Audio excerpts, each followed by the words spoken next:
நீங்கள் படத்தில் பார்த்தா தெரியும், எனக்கும் அந்த யானைக்கும் உள்ள பாண்ட் வந்து ரொம்ப உண்மையாக க்ளோஸாக இருக்கும்.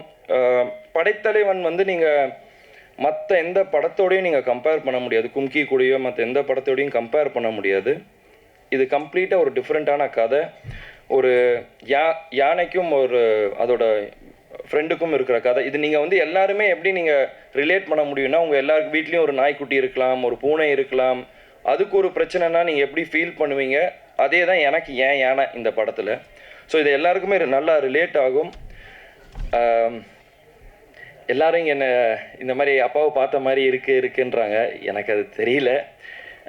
நான் முடிஞ்ச அளவுக்கு என்னோடய பெஸ்ட் இந்த படத்தில் கொடுத்துருக்கேன்.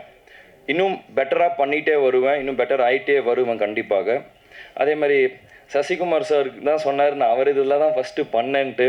இந்த படத்தில் வந்து கேமரா முன்னாடி ஒரு பயம் இல்லாமல் நடிக்கிறதுக்கு ஒரு காரணம் சசிகுமார் சார் தான்.